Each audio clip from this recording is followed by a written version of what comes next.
सन्माननीय आमदार चंद्रकांतदादा पाटील यांना मी या निमित्तानं शुभेच्छा देतो आणि ही शुभेच्छा देतो की बाबा रे, आता आमच्या मतदारसंघामध्ये बाहेरून येऊन राज्य नका करू रे. हे जे इंग्रज आमच्या बाहेरून आलेले आहेत, हे 40 गावचं पिल्लू आमच्याकडे आणलं, हे पार्सल आमच्याकडे आणलं, ते शरद पवार साहेबांच्या कृपेनं तुला निवडून दिलं. पण आता शरद पवार साहेबांचा आशीर्वाद तुला नाही. आता भाजपवाले तुला काही आशीर्वाद देणार नाहीये. आता तुला तुझं किती आहे ते कर्तृत्व दाखव यांच्याशिवाय आणि निवडून ये. आता नाहीतर आपलं बिडार गुंडोळ तुझ्या 40 गावाला जा. इथं आमच्या मतदारसंघात काय करतो, हमारे अंगणे में तुम्हारा काय काम आहे.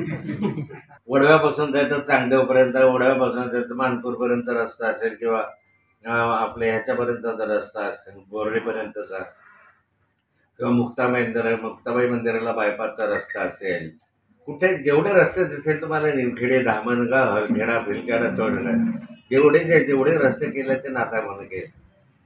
तू कोणता एखादा नवीन रस्ता करून दाखवला? एक नवीन रस्ता दाखवा. एक मातीचे रस्ते मुरुम टाकायचं, 7 लाखाचा मुरुम टाकायचं, 50,000चा मुरुम टाकून 7 लाख खर्च करायचे. बोधवडचा रस्त्यानं तुम्ही जाता, बोधवड जाण्यावर कोणी केला? नाथाभाऊनं केला. आणि मग या रस्त्यावर ठेके फक्त तुम्ही घ्यायचे. कोणताही रस्ता पाहिला तर भाचा पाहिजे, कोणताही ठेका पाहिजे तर माझ्या भाच्याला ठेका पाहिजे, माझी पार्टनरशिप अधिक भाचा त्याच्यामध्ये. हे कोण नाकारू शकतं का? मतदारसंघामध्ये कोणत्याही गावाला कोणालाही विचारा, हा ठेका कोणाचा?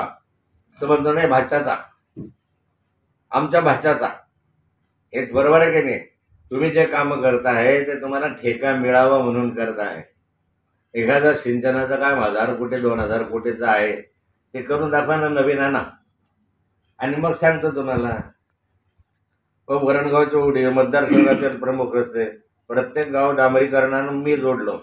मतदारसंघात प्रत्येक गावाचे पाणी पुरवठा योजना त्या कालखंडात मी केली. नाही तर इथं टँकर चालायचं आहे रेबोच्या कालखंडात. या मतदारसंघात कायम टँकर चालायचे, 54-55 टँकर चालायचे.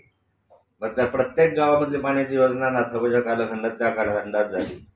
वस्ती तिथे बुद्धविहार पूर्ण झाले. वस्ती तिथे समाज मंदिर करण्याचा आपण प्रयत्न केला. 33 kV 132 kV सबस्टेशन ते नाथाभाऊची कृपा आहे. 132 kV बोधवड, 131 kV पूर्णाड, 132 kV सिंचनाचं Kurha, 33 kV जर घ्याल तुम्ही त्या ठिकाणी आपला 132 kV अंतुर्ली, 33 kV घेतलं तर पुन्हाडचं 33 kV, रुईखेड्याचं 33 kV, नायगावचं 33 kV, आपल्या निमखेडीचं 33 kV, वडोद्याचं 33 kV, चांगदेवचं 33 kV, रुईखेड्याचं 33 kV, सारोळ्याचं 33 kV, सगळे कोणी केले. येनगावचं 33 kV, बोधवडचं 33 kV, दामचीचं 33 kV. हे सगळे 33 kV योजना कुणी आणल्या? एवढे सबस्टेशन उभे राहिले कुणी केले? नाथाबन उभे केले म्हणून आज शांतता आहे. नाही तर एखाद्या शेजारच्या मतदारसंघामध्ये रावेरकडेचा आणण्याजवळ एवढे आहे का बघा. महाराष्ट्रामध्ये फार मोजक्या तालुक्यांमध्ये एवढे सबस्टेशन आहे, जेवढे सबस्टेशन मी या ठिकाणी आणले.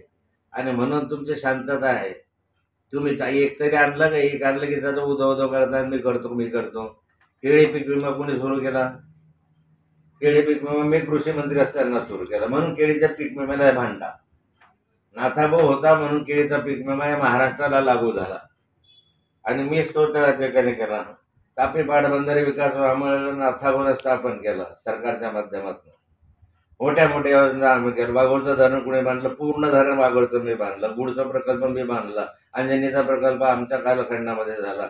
जामनेर तालुक्यातले सगळे धरणं आमच्या कालखंडामध्ये झाले. 40 गावचे सगळे धरणं आमच्या तालुक्यात झाले. मुक्ताईनगरमधले सगळे प्रकल्प आमच्या कालखंडामध्ये मंजुरी मिळाले. छोटे मोठे पूल जे होते ते आमच्या कालखंडात झाले. एक तरी पूल झाला का तुमच्या? नुसतं पुलाचा गाजावजा केला, मुख्यमंत्री आले, अजून पूल का नाही सुरू झाला? आता तरी पुलाचं बांधकाम करून दाखवा ना. मी तर 6-6 पूल 7-7 पूल बांधले जिल्ह्यामध्ये. मोठ्या प्रमाणावर पुलांची